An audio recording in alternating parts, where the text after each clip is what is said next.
Now, why does my mother want to have a mailbox installed right by her door? Well, that way she doesn't have to walk out to the street and go down her steep driveway and all that kind of stuff. She's not as young as she used to be. And you know, she went to the doctor and she got a doctor's note and she sent it to the post office. And in her city, as if they do that, then the mailman will put the mail up in the mailbox and right next to her door. Did you know that? And I don't know if in any city they'll do that. You might want to check with your post service and find out. But that's what she did. She just sent them a letter.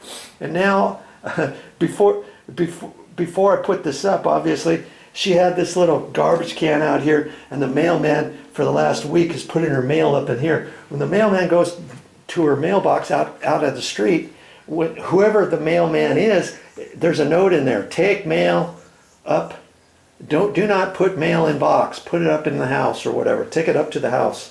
And that way they're reminded every single day she gets to do that. So that's what I'm going to do. I'm going to be installing this. But before I install it, obviously I'm at my mother's house. I'm going to open this up and figure out exactly the height and where it's going to go and all that good stuff. And it's on stucco. How am I going to install it in stucco? Well, you'll find out in a minute. What is going on here? It looks like I've got a little bit of work in front of me. And this, you see there? Look at this. It's a mailbox. White wall-mounted mailbox. And this is from Architectural Mailboxes. And believe it or not, a Saratoga white wall-mounted mailbox. And it's keyed.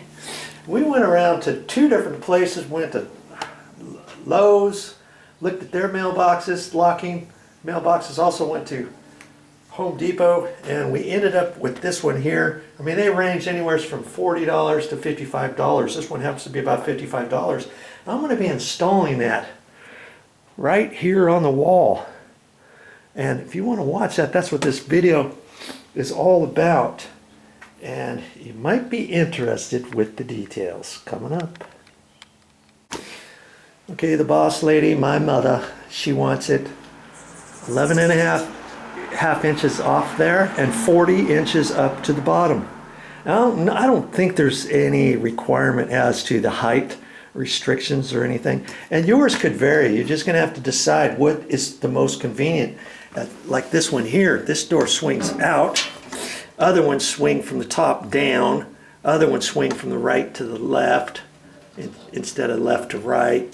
And this one, they just put the mail in right there, and it's got a spring-loaded tension on it, see? And that's nice too. You just have to kind of look at them, because some have smaller slots, some have, you know, every place is different, okay? And on most little mailboxes like this, you're going to look in the back, and there should be 4 screws. See the top ones and the bottom ones. How come the top ones are slid? Well, normally what you do is you make the mark where you want it, and I would go about 1/8 of an inch down below this top edge, you know, to about where I want it. And then I would just mark the top ones, and I can put those actual 2 screws right in the wall, let them stick out. And then I can just take this and put over the screws, the big area, and then it slides down into place. And then I can adjust these top 2 screws before I mark the bottom 2 screws. You see what I mean? Then you can get it level and everything. After you set your first 2 screws, then you can mark the bottom 2 screws. And then if you have to take it off, you undo the screws, lift it up, get it off, drill your bottom 2 holes, line it back up, boom, boom, boom, and away you go. Now with most stucco, not all stucco, but some stuccos, before they installed the stucco in this house, I believe they installed plywood, OSB 4x8 sheets of plywood on the wall, and then they put their chicken wire, and then they put their stucco. So I believe anywhere on this wall where I happen to put screws, I'm going to go through a layer of stucco, and then I'm just going to hit into the plywood. And so I don't think I'm going to need their plastic anchors they gave me. And look, I about cracked up when I saw this. They gave me a little plastic anchors. Look how small these screws are. Now, obviously those screws would work if you're going into plastic anchors. I'm not going to do that. I'm going to find my own screws in here. I'm going to use some longer screws probably. You know, I probably won't use this long of a screw, but I'll see what I can find in my remnants here. Here's all my extra screws and stuff. And see, here's a self-tapper. I could use that. I could actually use that to drill my holes through the stucco, because I don't want to use a sharp drill bit and then possibly I'm starting to dull my bit. Do you see what I mean? And I was going to take a regular screw drill bit and put it on reverse and try to ram it through there, but I don't really think that's going to work too well. I might just end up using this, or I could use some nails. I've got some nails in here. You know, I could use a nail, 16 penny nail, or even a finished nail. I don't know, that might not go through there. But see, I would just do that through the stucco. Even if the hole on the stucco is a little bit big, then the screw's going to go through into the wood. You may have to check yours. If you have an older house, this was built, probably 2003.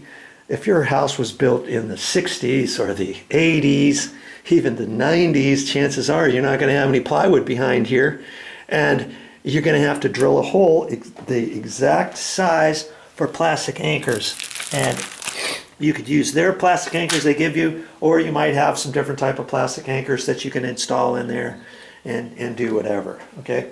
But for my purposes, chances are I can use this for that. And so now I'm going to mark this, because I know she wants the bottom 40 inches to the bottom, 11.5 inches off the wall. I'm going to have to do some extra measurements here, because 11.5 inches, I'll hold my tape measure 11.5 and on over to read that first mark, and then measure over how far to the next one, and then the 40 inches, I'll go 40 inches plus whatever it is from the bottom up to about 1/8 of an inch below the curly Q at the very top. You see what I mean?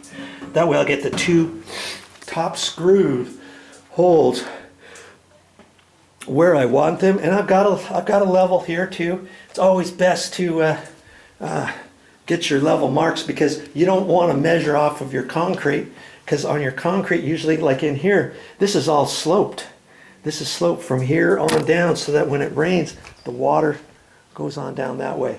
And you might think, oh, okay, that's fine. I'll just make the assumption that the bottom edge of the stucco is straight. Well, sometimes, you know, when they install that, they eyeball that and stuff, and they measure and do different things. But chances are, it's not necessarily exactly level on the bottom edge of the stucco or something. I'll check it with my level, but it's always best to level these out. You don't want to just eyeball it and call it good. Okay, so my next step is getting the marks up on the wall. Okay, I made the determination. The two top screws are going to be right there. Measure twice, drill once. And see, I've got different things I can try here. I've got just a galvanized nail. I've got a drywall screw. I got that self-tapper. I even got a smaller screw to keep it from wobbling. And I've got a self-tapper, little sheetrock drywall screw self-tapper. And sometimes you can get just regular screws right through the stucco, because that stucco is probably not very thick, is my guess. And it's I'll probably be able to go through it no problem. Now, before you start banging on the wall, if that's an interior wall on the other side, go and check, make sure there's not a clock hanging on the wall or anything like that, because the last thing you want to do is create more issues with your wall. Okay, now we got some pictures on the wall, 4, 5 different pictures. So I'm gonna hold off on hammering. I'm gonna try just a little this little self-tapper screw first.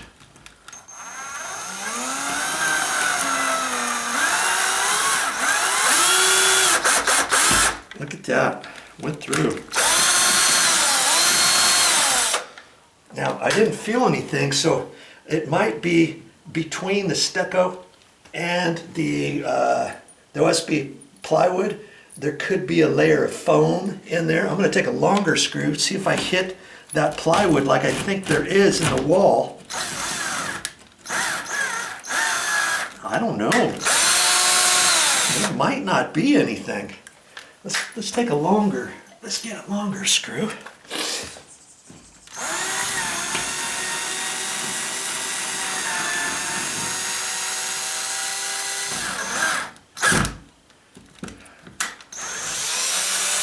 Wow.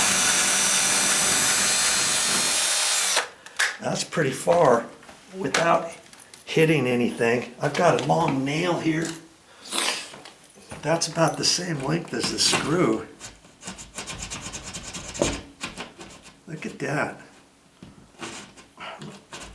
Make a liar out of me. I don't think there's any plywood on that wall. Good Lord. Lots of times there is. And I thought there would be for sure on here. Now let's see if I can't find my self-tapper screw.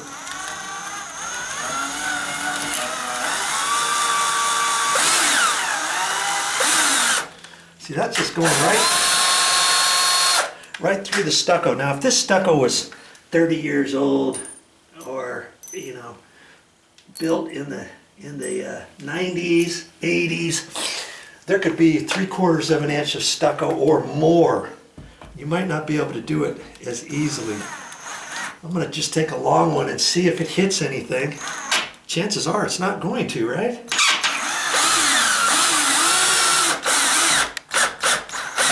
Nothing. Isn't that something?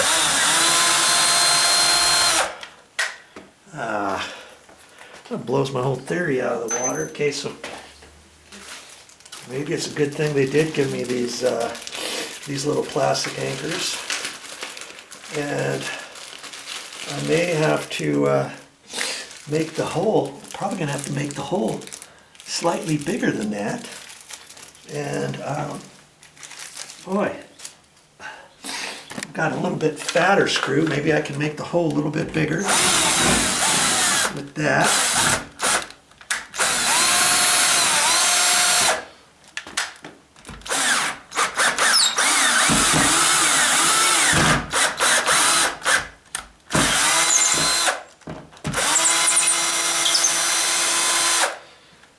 Okay. Now, if I have to get a drill bit, I may have to get a drill bit to get these in. And so if I use a drill bit, I could use a drill bit in there now. But the last thing is, you don't want to get the hole so big that these plastic anchors start spinning in there. And I'm going to try these plastic anchors, I guess. Okay, it looks like I've got to find a drill bit a little bit bigger to ream that out. But it's a fine line, okay? Because if you make it too big, then once you put this plastic anchor in, it could start spinning as you're putting the screw in. We don't want that. All right.